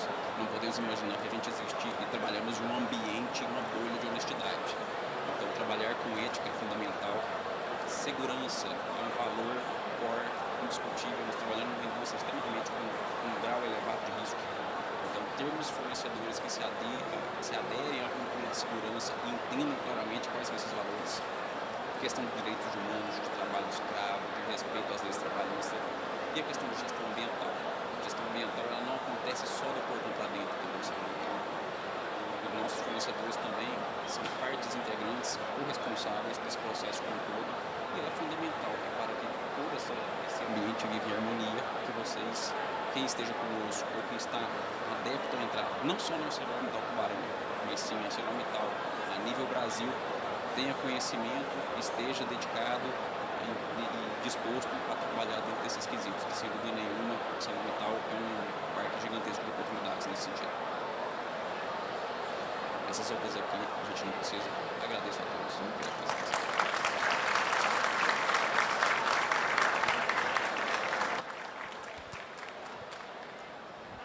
Agradeço aí ao Matheus por sua apresentação. Eu fiquei cheio de perguntas aqui, elaborei várias, inclusive, né, muitas relacionadas às exigências que foram apresentadas aqui, então acho que dispensa que haja novas indagações a respeito do assunto. Tá? É impressionante o aumento, né, na quantidade de material, de cifras envolvidas entre os fornecedores capixabas e as grandes players. Então, eu vou optar pelo seguinte, eu vou fazer uma pergunta aqui que é meio derivada, né? Duas em uma, e vou passar a palavra para cada um dos senhores, tá? Responderem.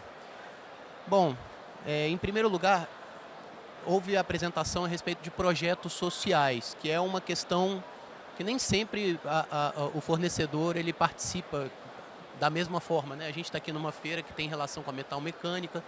Eu gostaria primeiramente de saber de que forma os projetos sociais podem ser uma oportunidade para os fornecedores capixabas.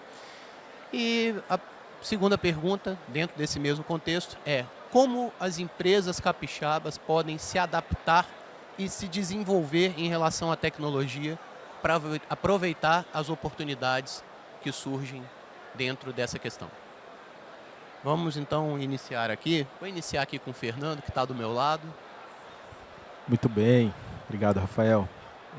Bom, primeiro ponto, eu fico muito feliz em ver que quando a gente fala de programa social, impacto social, é uníssono, né? Todas as 4 companhias falaram sobre...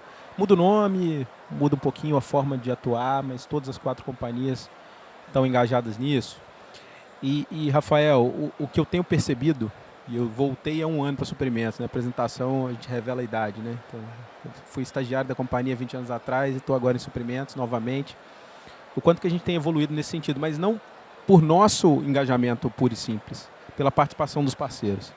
O que eu tenho observado e tenho visto é que cada vez mais, dentro dos processos de coleta de preço, de concorrência, a gente tem tido uma escuta dos parceiros, um envolvimento para desenvolver ações de desenvolvimento local. O que eu percebo e observo é que isso aumenta também a competitividade do próprio fornecedor. Quando você traz uma solução para aquela comunidade em que a gente está eventualmente prestando um serviço ou executando algum tipo de operação, sem dúvida nenhuma esse fornecedor vai ter um olhar diferente da companhia, vai ter uma possibilidade, né, de ser convidado a outros processos, vai ter um nível de correlação com o negócio da companhia muito maior que se ele não se envolve.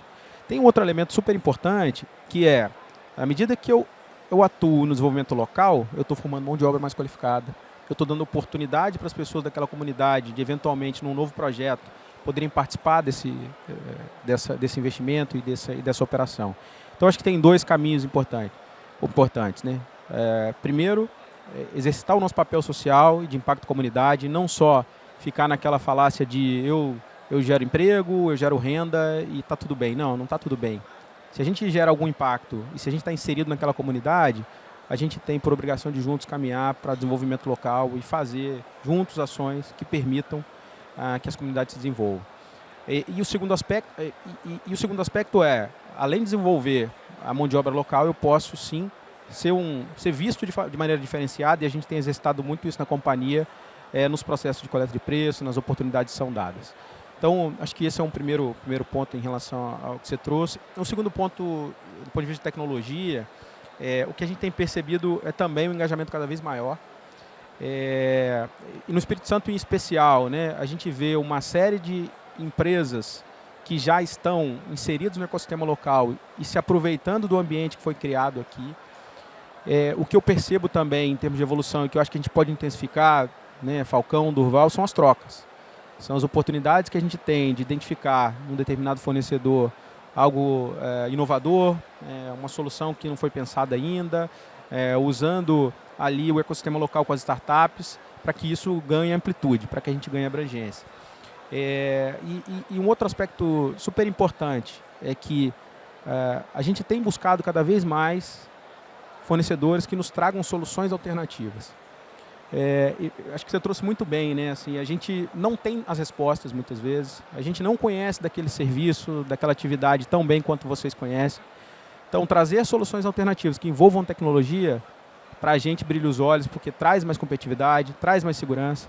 E eu poderia dizer que a tecnologia é uma baita oportunidade de a gente alavancar dois aspectos fundamentais hoje na relação cliente-fornecedor: segurança pessoal de processos e competitividade. Então, eu acredito sim que a gente pode seguir evoluindo, mas também acredito que a gente tem um nível de engajamento cada vez maior, que a gente tem que se orgulhar dele, mas que a gente não pode parar aqui, tanto no desenvolvimento social quanto no desenvolvimento tecnológico. Perfeito. Obrigado, Fernando. Pode ser o Matheus, né, que já está ali com o microfone em mãos. Matheus, você quer que eu repita a pergunta ou... Acredito que está. Ótimo, perfeito. Acaba não fugindo muito um pouco do que o Fernando colocou. A parte de trabalhar no aspecto social, eu acho que conversa um pouco da questão da licença para nós operarmos dentro da sociedade. Não adianta a gente falar e se resumir o trabalho da empresa em gerar empregos, em gerar uma renda, só que ela é muito concentrada em cima da mão de obra que está empregada, sendo que aqui do lado eu estou inserido num meio onde muitas vezes eu tenho comunidades defasadas com a parte de educação, ou comunidades defasadas com infraestrutura que muitas vezes deveriam estar sendo fornecidas por órgãos públicos, pelas prefeituras, e que não conseguem chegar, muitas vezes não é por demérito, e é realmente pela complexidade que nós temos de um país subdesenvolvido, e que nós ainda temos gaps gigantescos. E por que não nós, como geradores de renda, como geradores de conhecimento, não podemos compartilhar isso com as comunidades que estão próximas, para que assim a gente consiga gerar valor e serem reconhecidos, mas esse reconhecimento ele não tem que ser, ele vir à frente dos outros, ele vai ser consequência. Entender que a parte sim da empresa gerar valor, distribuir esse valor nas suas comunidades, porque querendo ou não, nós geramos impacto. E sim, nós somos parte da solução como um todo. Então começa por aí. E aí essas escolhas dos projetos e como os fornecedores, os nossos colaboradores conectam, vai depender um pouco das iniciativas individuais. Nós temos aqui um canal de coleta gigantesco de ideias de projetos sociais. Lógico, grandes corporações tendem a ter processos um pouco mais burocráticos nesse sentido, naturalmente. Essa burocracia não é ruim, é exatamente para a gente colocar filtros, processos, critérios, aonde nós vamos investir, aonde que a gente gera mais valor, aonde que a sociedade está mais deficitária. E aí a gente tem também a visão dos nossos parceiros, dos nossos colaboradores, para trazer esse tipo de ideias. E a gente sim, fazendo esse filtro interno, sem dúvida nenhuma, é um caminho gigantesco que a gente pode trabalhar juntos. Não existe hoje, no nível de ambiente global de economia, a gente achar que nós vamos só trabalhar e gerar valor dos portões para dentro. Isso não vai gerar nossa licença para operar. Isso um pouco na parte social. Na parte de tecnologia é um negócio complicado até de a gente acompanhar. Porque a gente está hoje falando que nós estamos dominando certa tecnologia e amanhã ela já está ultrapassada. Então, eu não vejo outra forma da gente conversar sobre tecnologia a não ser vamos compartilhar. Tem que estar todo mundo conversando. E aí, seja nós conversamos com parceiros, com empresas, seja concorrentes ou dentro do mesmo segmento, e sem dúvida nenhuma com os nossos investidores, ou com os nossos colaboradores, ou com os nossos fornecedores, trazer para a gente debater o que está acontecendo, o que vocês estão vendo no ambiente, porque o leque de tecnologia ele é tão grande, mas muitas vezes você não consegue tangibilizar o que essa tecnologia consegue agregar valor para a minha cadeia de abastecimento e minha cadeia de fornecimento como um todo. Porque fica um monte de ideias um pouco soltas de tecnologia e você fala assim, ok, como é que eu tangibilizo esse algo intangível em negócio, em valor? A tecnologia em si, ou a inovação, ou a inteligência artificial, se ela não gerar nota fiscal no final do dia, ela é uma balela. Ela precisa no final do dia ela gerar valor para a empresa para que eu consiga depois reverter isso para a minha cadeia de suprimentos, para a minha cadeia de abastecimento e para a sociedade também. Então, ter esse ambiente todo conectado para que as pessoas consigam compartilhar e falar assim, gente, isso se transforma nisso, no negócio, a gente vai discutir e amanhã eu vou abrir um jornal e vou ver que eu já estou defasado.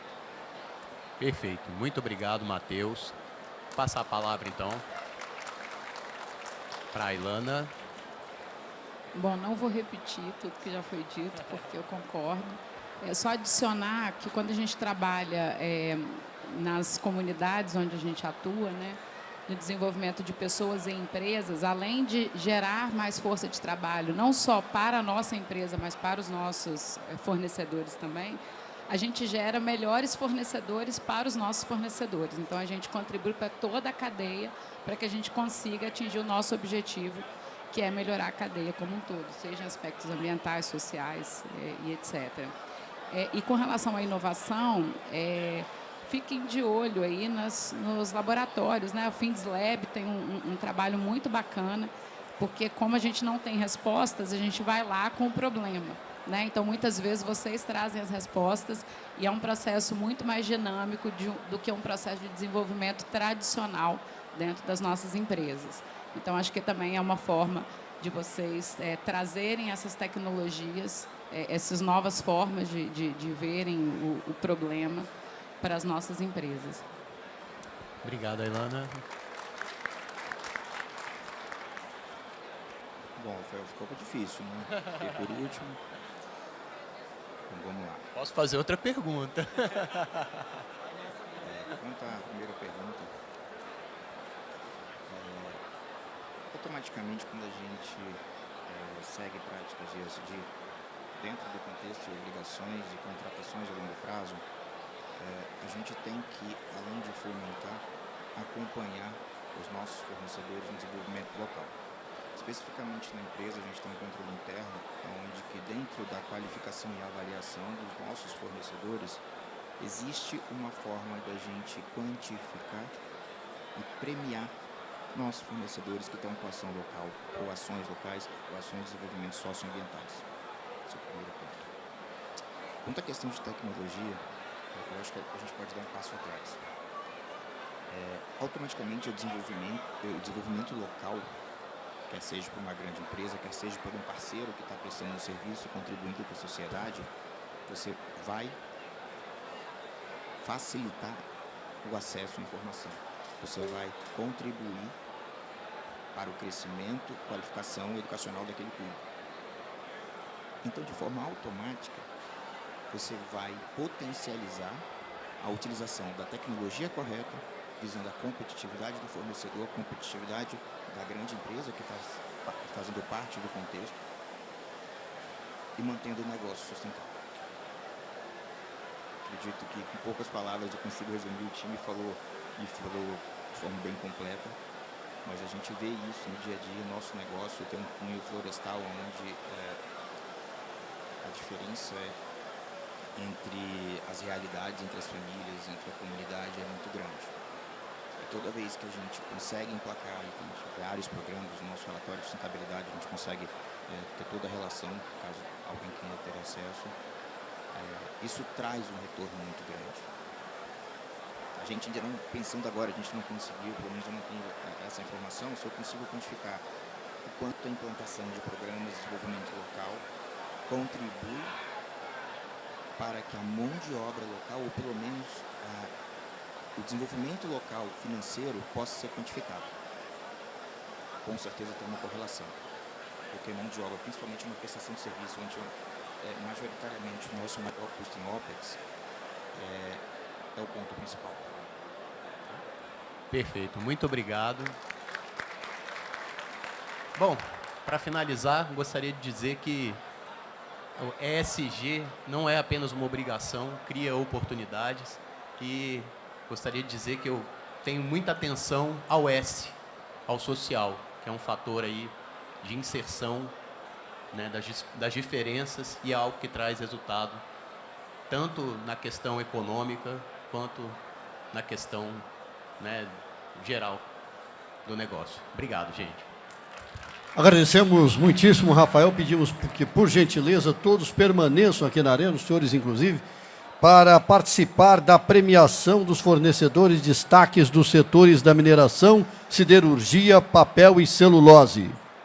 A McShow, por meio de seus realizadores, patrocinadores, parceiros e apoiadores, reconhece a importância de valorizar parcerias inovadoras e competitivas, em especial aquelas realizadas no mercado capixaba, visando impulsionar o progresso tecnológico em nossa indústria. O objetivo deste momento que acontecerá a partir de agora é reconhecer os fornecedores que se destacaram no atendimento às demandas das principais empresas dos setores da mineração, siderurgia, papel e celulose instaladas no Estado. Queremos registrar que se encontram aqui presentes Leonardo Cereza, presidente do Sindifer, e Evandro Millet, presidente do Sedmec, essas entidades que são as realizadoras do evento. Marcos Milanês, diretor da Milanês e Milanês, empresa do Grupo Verona Fieri, que é a organizadora do evento.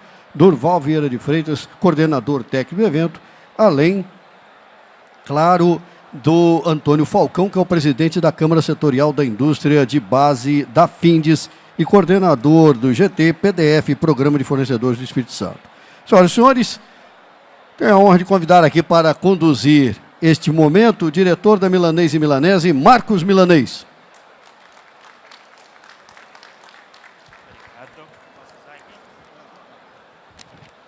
Olá, boa noite a todos.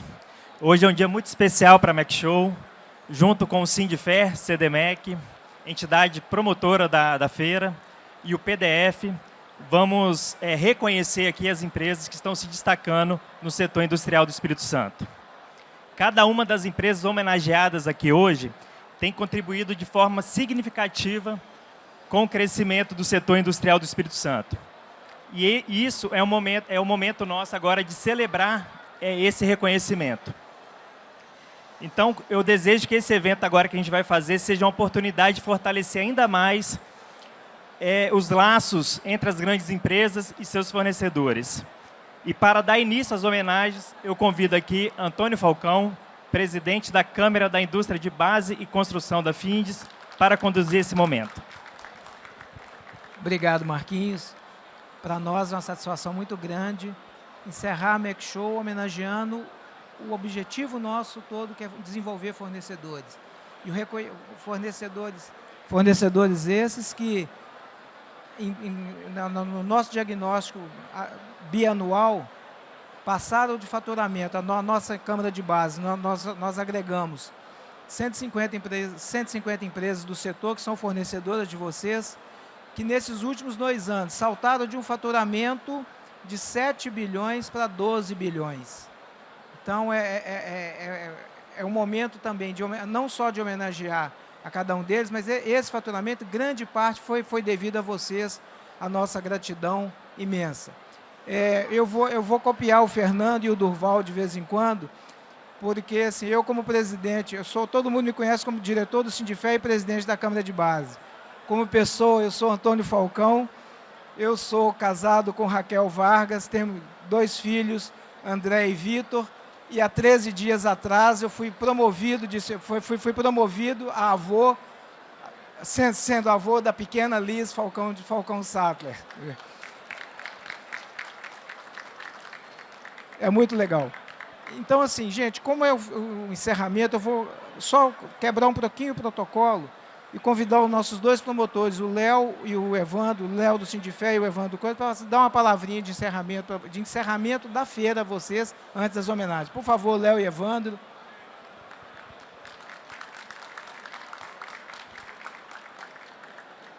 Bom, boa tarde a todos.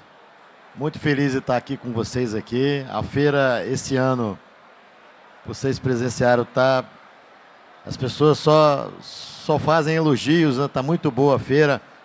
O Marquinhos, a turma do Marquinhos aí organizou muito bem a feira. E essa iniciativa de dividir, talvez, em duas arenas, ficou legal também, da parte de Oi Gás e a parte da Mac Show. Ajudou bastante. E eu queria aqui agradecer a todas as empresas aqui apoiadoras, ao jornalista também, e falar que essa premiação aqui é uma premiação para todos os fornecedores dessas grandes empresas. Todos são importantes, não é? Né, Falcão? Todos são importantes, mas a gente tem que premiar alguns, né, Falcão? Mas, assim, a importância de todos é fundamental, tá? E é isso aí. Muito obrigado. Deixa eu passar aqui para o meu amigo Evandro aqui.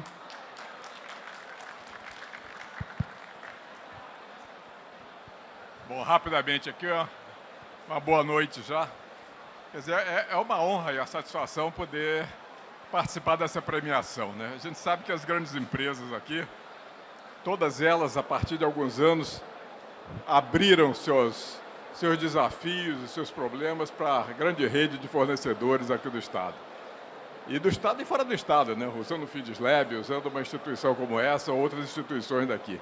Isso foi uma oportunidade enorme, que a turma nossa, todo o desenvolvimento de startups, muitas vezes conhece alguma coisa do que está em volta, os problemas, as dores que acontecem, que eles percebem, as dores que estão em volta. Era impossível você identificar a dor dentro do ArcelorMittal, dentro do Avale.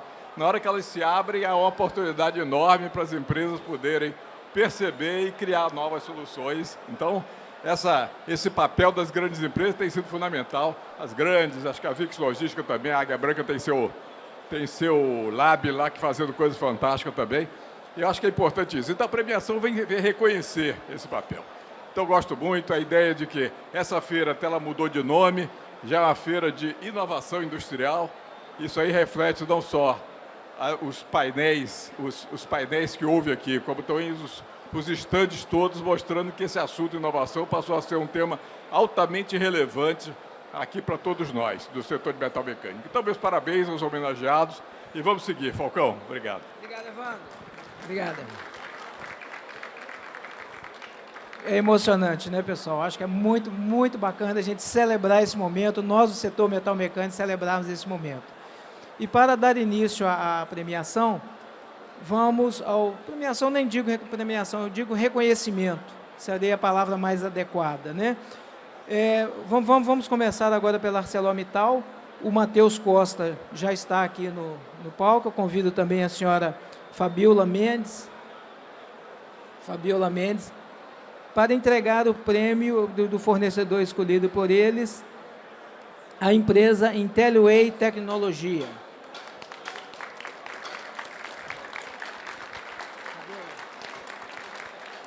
Cadê a Intelliway?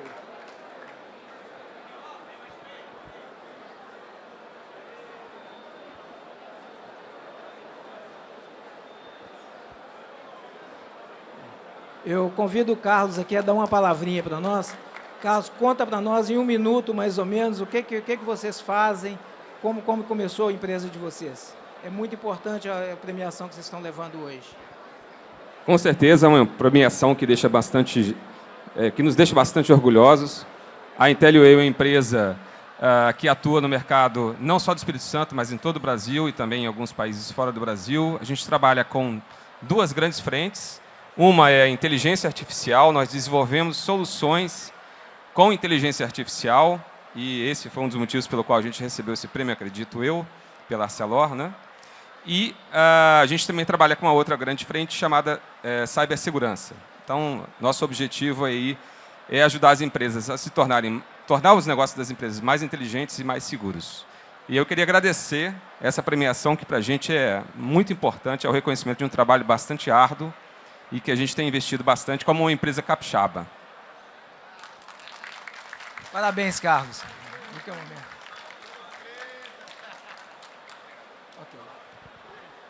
pouco eu te chamo para voltar para tirar foto. Não, daqui a pouco. Dando sequência agora, nós convidamos o representante da Suzano, o Brino Frigini, que já está aqui no palco, né? A chamar a empresa Imetame Metal Mecânica, que foi a empresa escolhida, com o representante Ronaldo Sarcinelli.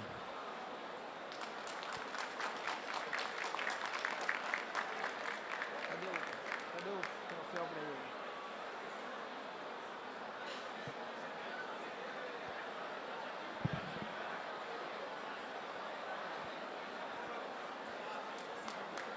Não, depois a gente faz a foto todo mundo geral. Ronaldo, apesar da Imetame ser bastante conhecida, eu gostaria de dar uma palavrinha sua rápida para a relação. Ótima noite a todos aí. As palavras nós não somos muito acostumados, tá certo? Todo mundo conhece. Como ele falou, acho que a maioria nos conhece muito bem, acho que a maioria aí. Nosso foco não é receber premiação, mas nos sentimos muito honrados de ser escolhidos, claro, que o reconhecimento sempre é importante. Eu acho que premia aí o esforço, o comprometimento da equipe inteira. O nosso foco todos conhecem, são as pessoas, então esse prêmio vai ser levado para eles e que temos certeza que a conquista do prêmio foi de todos eles e é por causa deles que nós estamos recebendo o prêmio. Foram eles que nos trouxeram até aqui.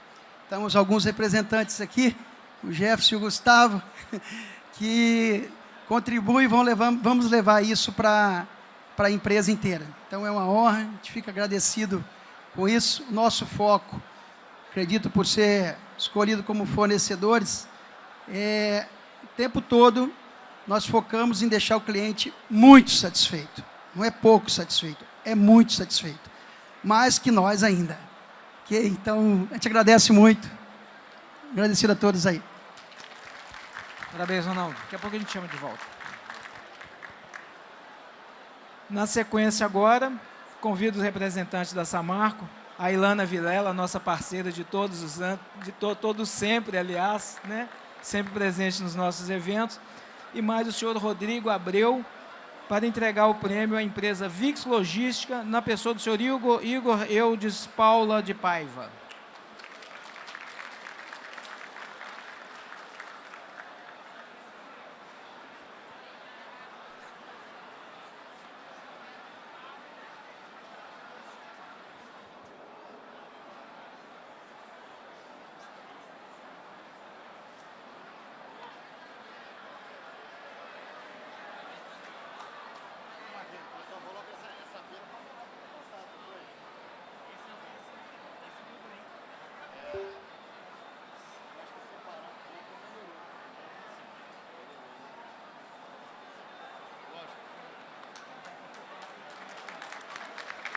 Igor, uma palavrinha para...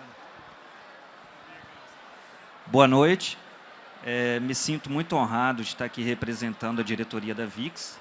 Somos uma empresa do Grupo Águia Branca. Temos hoje 11 mil funcionários. É uma empresa que atua no mercado de mineração, siderurgia, óleo, gás e papel e celulose. E eu tenho certeza que trazer inovação para dentro dos nossos clientes é o que vai manter a perenidade da nossa relação. Eu queria agradecer a parceria que temos com a Samarco, é uma parceria de longa data, e queria também agradecer a toda a equipe da Samarco Bull, VIX Samarco Bull, que está ali, especialmente na pessoa do nome Zilene, que é quem faz também lá na operação tudo acontecer. Obrigado, boa noite.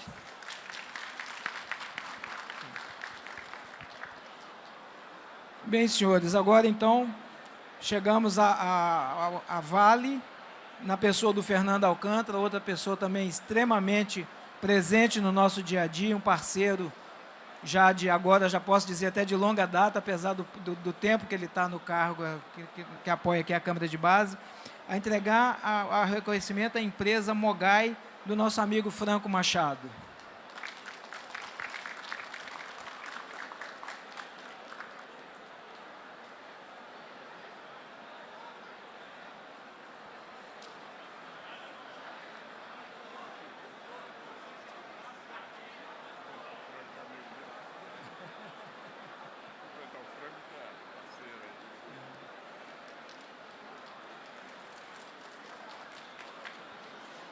Franco, fala um pouquinho da Mogai para nós. Joia, muito obrigado. Eu realmente fico muito honrado, estou arrepiado aqui, porque a Mogai é uma empresa que tem 26 anos. Nosso primeiro cliente foi a Vale, né? E a gente criou a empresa dentro da sala de aula no curso de empreendedorismo lá na UFES.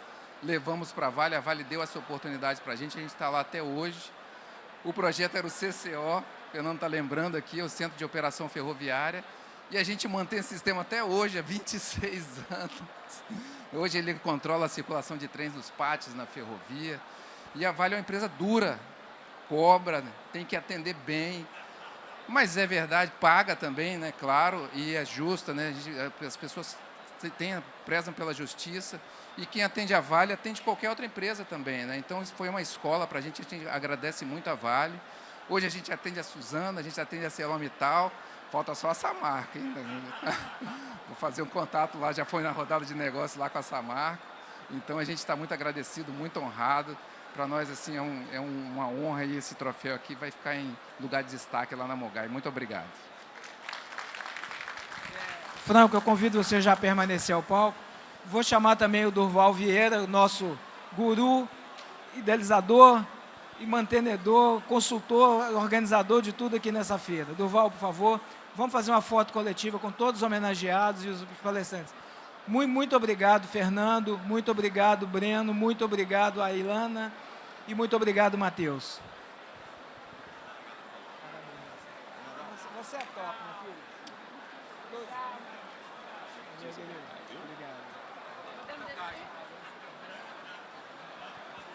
Vamos tirar uma foto nós dois. Vamos misturar. Vamos misturar.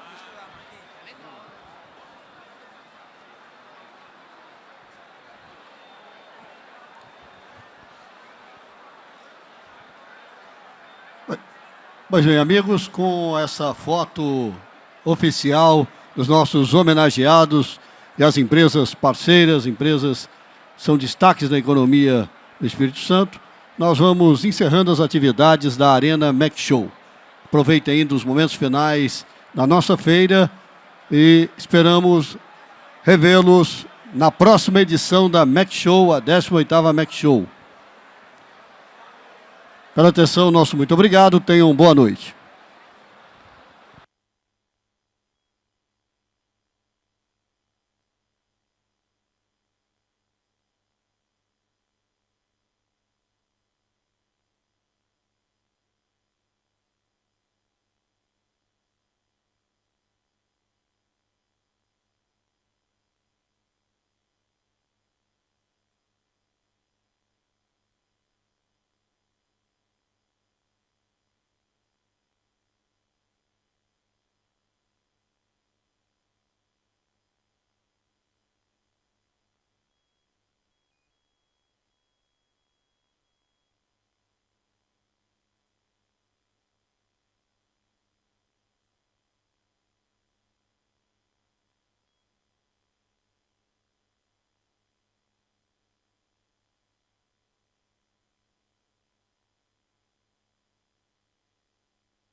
Thank you.